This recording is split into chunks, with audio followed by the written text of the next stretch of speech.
Clase.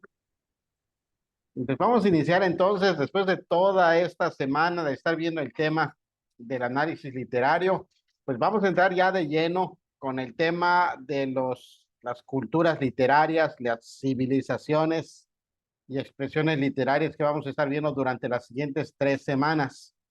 Algunas son bastante breves, pero vamos a estar tratando de hacer repasos y análisis de cada una de ellas. Antes de comenzar, si todavía no lo han hecho, les pido por favor que lean la historia o el cuento de las hojas secas que les mandé el día de ayer. Es una obra de Gustavo Becker. Está muy interesante. Y lo que buscamos precisamente es lo que les decía yo en el video de ayer, en la clase grabada de ayer, que vamos o necesitamos ir mejorando en cuanto a la comprensión lectora de las distintas obras. Así que no importa qué obra nos pongan, si nos pongan una obra náhuatl, si nos pongan una obra maya, inca, del modernismo, cualquiera de esas, siempre vamos a tener la capacidad de poder comprender, porque la lectura ahí está.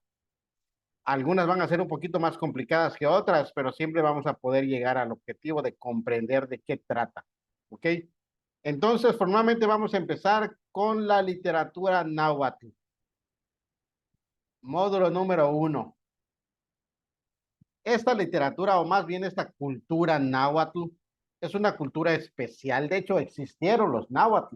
Son los antecesores, son los que vivieron mucho antes de los aztecas, de los mexicas, aquellos que estaban cuando vino la invasión española en México. Ellos existieron desde los años 500 más o menos después de Cristo. Así que estamos hablando de una cultura ancestral que dejó huella con el tipo de literatura o expresión literaria que utilizaba. ¿Cómo podemos conocer o cómo se identifica esta literatura? ¿Cómo se llegó al contenido de esa literatura náhuatl o náhuatl? Mediante pictografías, mediante ideogramas o símbolos, mediante códices. Y es curioso que en cada una de esas expresiones que son mesoamericanas, que son de hace más de 15 siglos, ya se podían identificar ideas bastante claras de las cuales se basaban estos habitantes y estos literatos de la cultura náhuatl. Por ejemplo, algo que tenían muy en cuenta era la religión. Es decir, cuando pensemos en los náhuatl y su literatura, siempre pensemos en una cultura que buscaba satisfacer su lado espiritual o su relación con una divinidad. Recuerden que los náhuatl y los nativos de América no pensaron o no pensaban en ningún momento en el mundo religioso cristiano. Ellos no creían en Jesús, no creían en en un Dios Jehová, Yahvé. Ellos no creían en nada de eso. Eso vino a raíz de la conquista. Ellos tenían la idea de que, por ejemplo, la luna, el sol, el fuego, la tierra, el agua, eran representados por un ser supremo y que tenían que estar en conexión precisamente con esa divinidad. Y otra de las cosas que era muy común en la época tiene que ver con la parte bélica de los pueblos, bélica de guerra. Es decir, los pueblos de esa época estaban en constante guerra defendiendo sus territorios. Así que dos puntos muy importantes, la parte de la divinidad y la parte de la guerra. Y estos dos puntos importantes se expresaban mediante poesía, canto, danza, ¿ok? Y tres integrantes representativos de las divinidades náhuatl son Tenochtitlan, Tlaxcala y Texcoco. Dos nombres, los últimos, que se le han puesto incluso a ciudades. ¿Ok? Entonces, ¿cuál era el nombre? ¿Cuál era el nombre de, cuál era el nombre en náhuatl de esas expresiones? Los cantos y poemas se les llamaban cuicatl, con la TL, la famosa TL de la literatura o de la cultura náhuatl. Y todo lo que tenía que ver con expresiones objetivas, con experiencias vividas, con investigaciones, se le llamaba tlatoli. Al cuicatl se le llamaba a lo que hoy día son las poesías, el mundo subjetivo. ¿Ok? Y el mundo objetivo, donde se habla de las cosas que realmente sucedieron, estaban los tlatoli. Obviamente para ellos, entre esas cosas objetivas, entre comillas, estaban las leyendas, estaban cosas que existían, pero que no eran producto de la imaginación, de la obra de ficción de los escritores, sino que ellos aseguran, por ejemplo, cuando hablaban acerca de una leyenda o algún tipo de conjuro o algún tipo de profecía, pues ellos obviamente creían que todo eso era cierto. Hay una, hay una película que no es de los náhuatl, que es de los mayas, que se llama Apocalipto. Y una de las escenas es donde están literalmente sacándole el corazón a sus cautivos. ¿Y dónde lo estaban haciendo? En la cima de las pirámides, ahí donde estaba Chichen Itza, en Uxmal, no recuerdo bien dónde. De hecho, no recuerdo que lo comenten en la película. ¿Por qué lo estaban haciendo? Lo estaban haciendo porque había un eclipse. Se estaban peleando desde su punto de vista de manera objetiva la luna con el sol. Y de acuerdo a su experiencia, ¿en qué momento, qué se necesitaba para que terminara esa pelea? Que científicamente era un eclipse, pero para ellos era una expresión de una lucha de dos dioses, la luna y el sol. Y entonces necesitaban sacrificios. Por eso pintaban de azul y le quitaban el corazón y se lo ofrecían a los dioses. Para ellos, ese tipo de historias, ese tipo de narraciones que más adelante le contaban a sus antepasados, eran cosas reales. ¿Ok? Entonces, Cuicatl y Tlatoli. Una característica de la poesía de los náhuatl era la poesía épica, es decir, muchas trataban acerca de la guerra, lo épico, es decir, historias narradas o mitos sagrados, historias de batallas, historias de conquistas, en donde participaban leyendas como Quetzalcóatl, ¿ok? O como Tenochtitlan. Y todo eso se hacía con recursos líricos y dramáticos. Y teníamos la poesía lírica, que estaba enfocado a la cuestión de los poemas. ¿Y qué tipo de cosas se utilizaban o qué tipo de recursos se utilizaban en la literatura náhuatl? Se utilizaban, por ejemplo, la onomatopeya. ¿Qué es la onomatopeya? Es la palabra que se utiliza para describir un sonido que hace algo. Por ejemplo, el sonido que hace, no sé, un animal, o el sonido que hace el viento, o el sonido que hace el agua. Entonces, en la poesía ponían ahí. Por ejemplo, hay una historia de la Edad Media que se llama El cocinero Chichibio, del Decamerón. Es una historia donde el dueño de una casa lleva al cocinero Chichibio para demostrarle que las grullas sí tienen dos patas.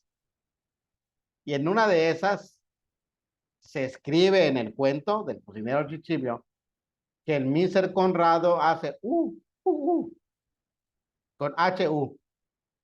¿Qué está haciendo? Una onomatopeya del ruido que hacen las grullas. Y así hacían varias onomatopeyas en la historia o en las escrituras náhuatl. Escribieron o utilizaron difracismos, paralelismos, que ya vimos más o menos qué es en una de las clases, temas simbólicos y mágicos. ¿Qué es el difracismo? ¿Qué es el difracismo? Y vamos a pasar por aquí para entenderlo. Vamos a pasarnos en esta parte.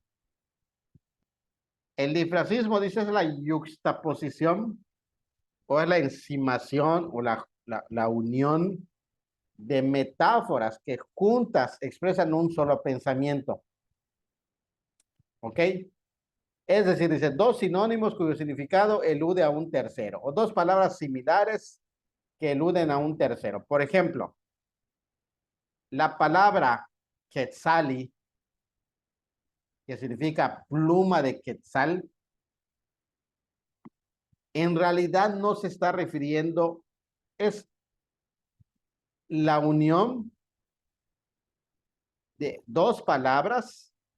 Quetzali son dos palabras en náhuatl que quieren decir pluma de quetzal, pero no el significado real al que están haciendo referencia cuando dicen pluma de quetzal es una niña, ¿ok? Es decir, es la unión de dos palabras náhuatl que en realidad no quiere decir eso. ¿Qué puede decir un ejemplo en español? Un ejemplo en español puede ser, estoy, eh, no sé, vamos a pensar en un ejemplo en español, que pueden ser la unión de dos palabras, pero que significan una tercera. Por ejemplo, paloma blanca. ¿Qué significa, Katie? ¿Qué significa? ¿Qué quiero decir cuando hago alusión a una paloma blanca? En realidad, ¿qué quiero decir? La paloma blanca eh, se interpuso ante la guerra de los países o llegó ante la guerra de los países. Ahí estoy haciendo referencia a la paz.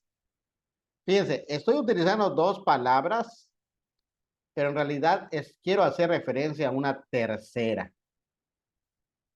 Y eso es lo que hacen los náhuatl, el difracismo, de dos frases para hacer alusión a una tercera cosa. Tenía apuntado en la escuela, es que vine aquí, ya no agarré mis apuntes. ¿Cómo se dice hombre? ¿Cómo se dice mujer? Que son dos cosas. Por ejemplo, en el caso de hombre, creo que tenía dos palabras. Una que significaba fuerza, y yo creo que significaba algo así como brazo fuerte. Y eso quiere decir hombre. Y en el caso de mujer, por ejemplo, hay una frase que dice,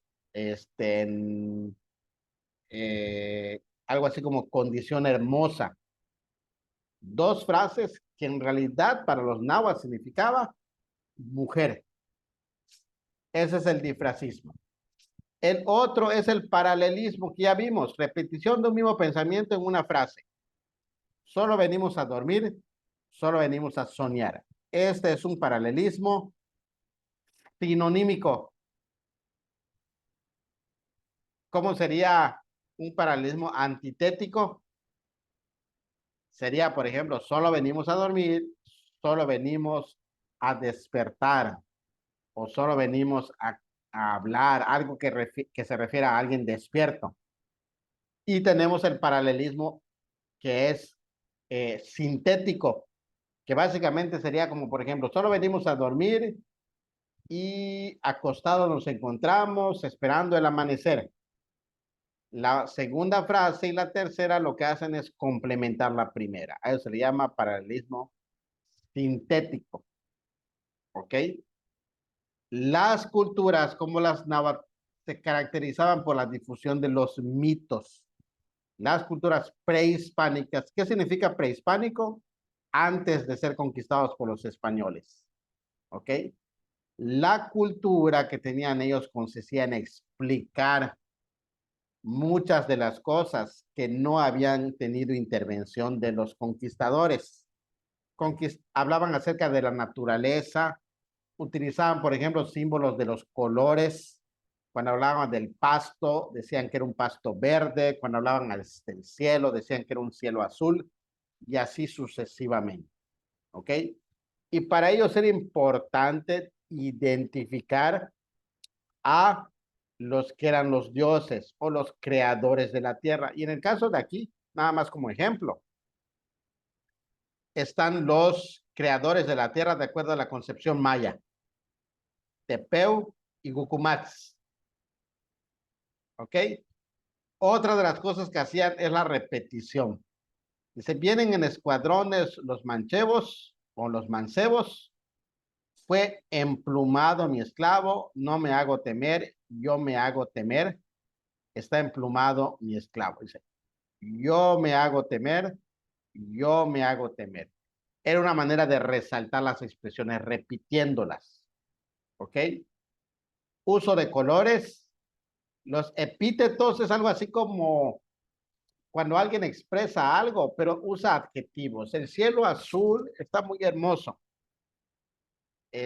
Por ejemplo, la dama hermosa o el hombre fuerte, la mujer fuerte, el río acaudalado. Siempre le daban un adjetivo calificativo al objeto, a la cosa. Y ya se le llama epíteto. Por ejemplo, la blanca nieve, mariposa de obsidiana, es decir, no solamente señala el color, sino señala de qué está hecha. ¿Y a qué se refería? A la diosa Iztapapalotl, así, Iztapapalotl. Aquí está difícil pronunciar los nombres. El paralelismo, como ya dije, es la repetición de un mismo pensamiento en una frase. De hecho, lo copié 2 veces. Repetición de un mismo pensamiento en una misma frase. Y además de eso,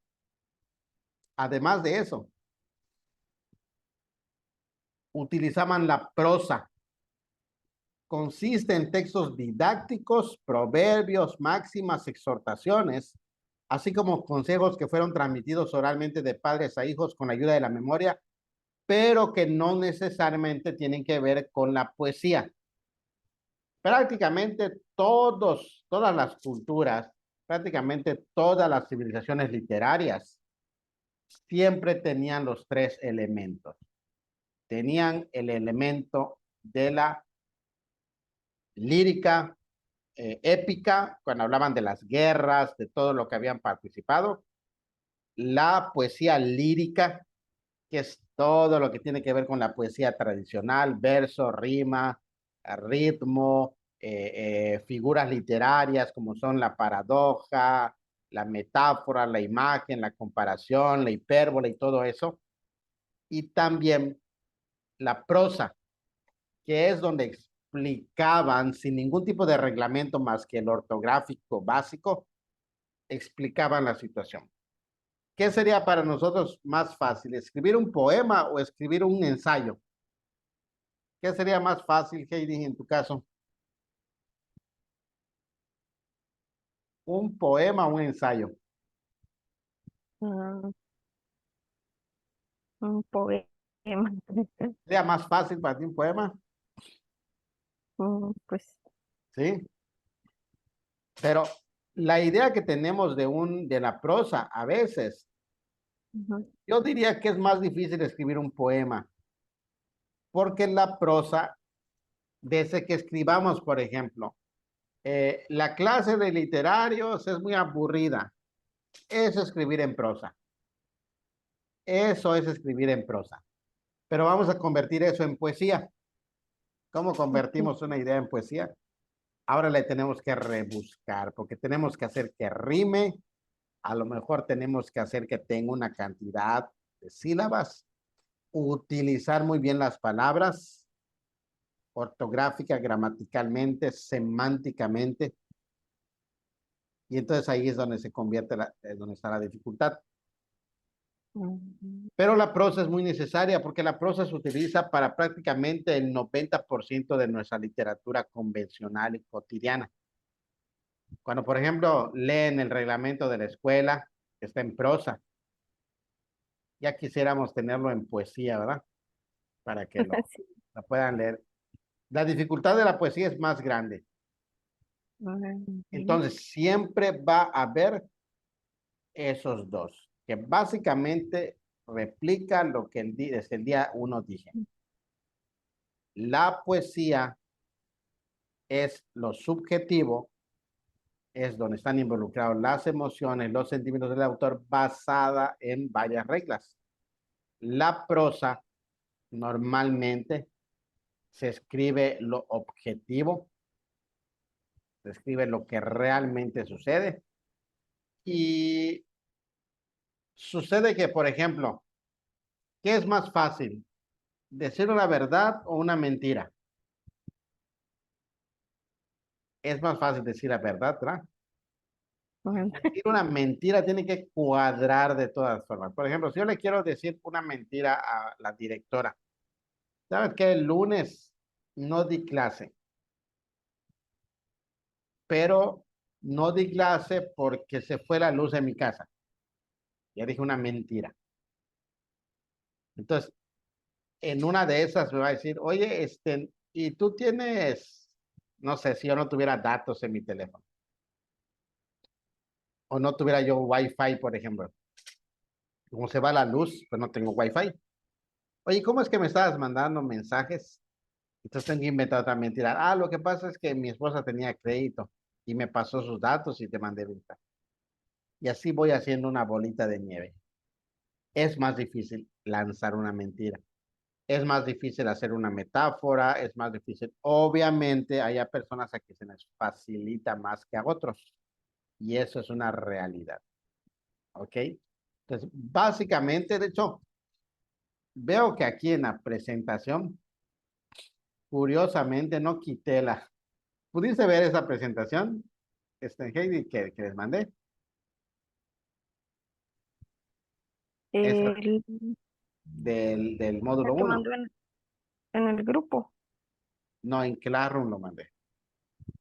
Ah. Qué bueno que no lo viste. Porque estoy viendo que hice la presentación, pero no borré todos los, no borré todos todas las otras páginas que no me sirvieron. A ver, vamos a,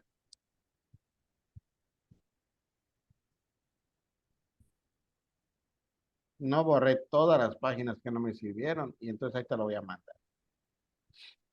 Mm, sí. Ok, a ver, vamos a regresarlo.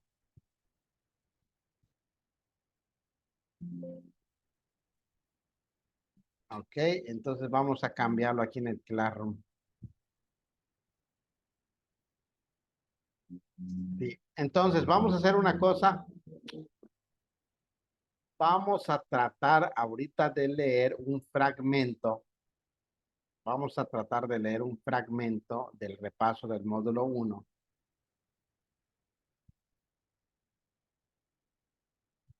A ver,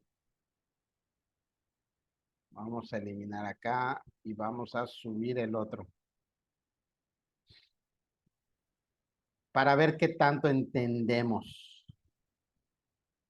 A ver qué tanto entendemos.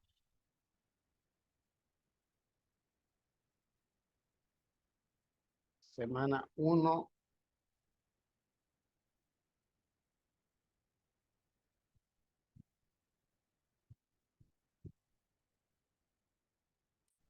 Ahí está, ya lo corregí, ya subí el que tiene menos. Ok. Y vamos a tratar de contestar este repaso.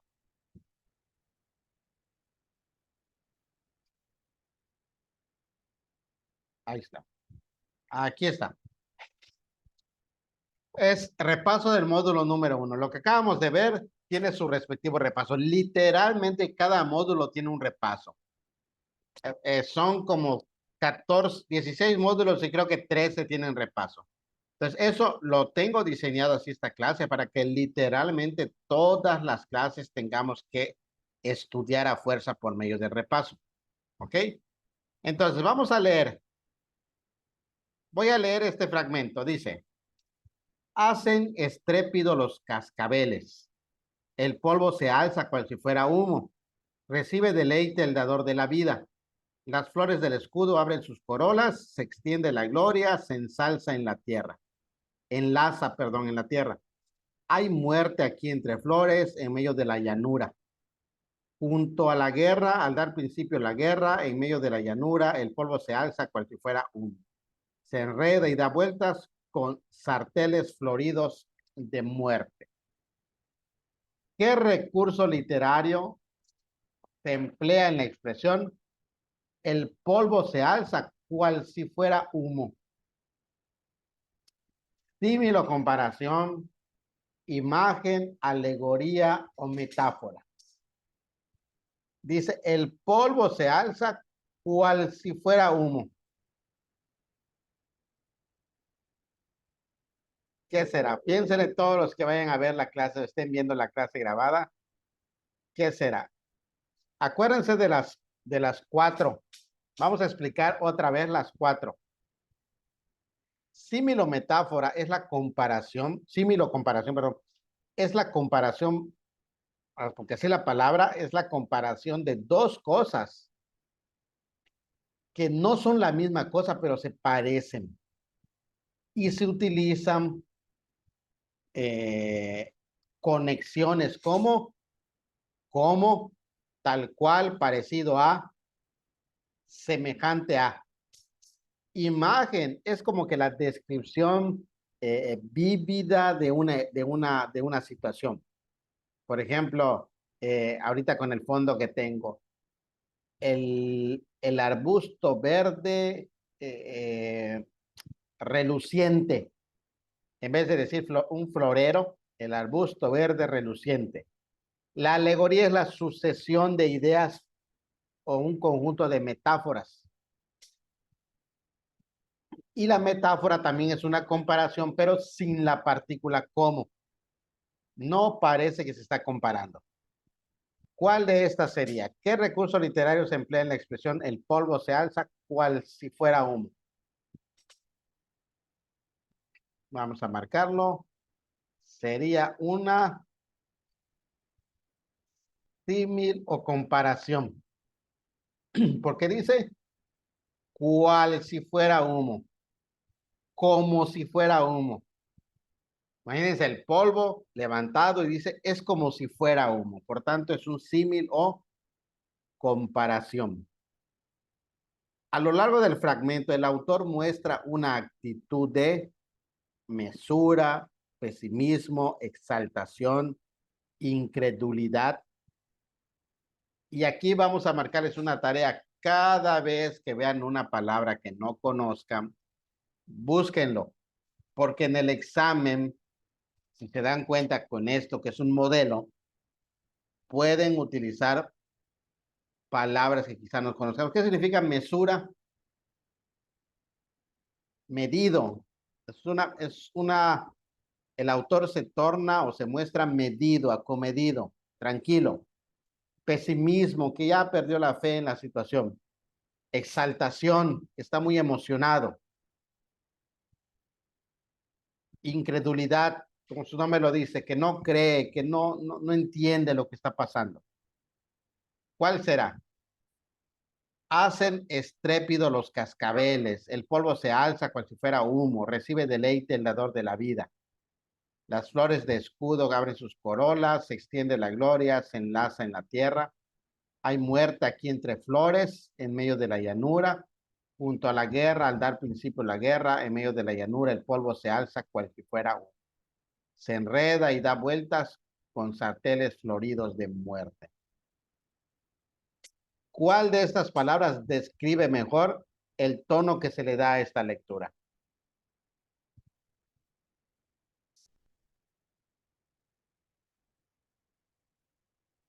¿Cuál sería?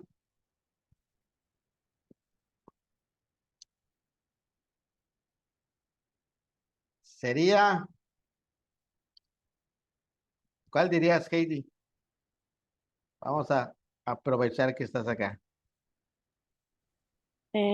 Pienso que la sé. De exaltación. Sería de exaltación. Bueno, así como que está exaltada la persona en que está. Pues te quiero decir que la respuesta es correcta. Es de exaltación. Pero es una exaltación, pero fíjense, o fíjate, es, como decía yo al principio, en los náhuatl, la guerra y la guerra ofrecida a un creador era parte importante. O sea, es como que si se deleitara el creador en la guerra.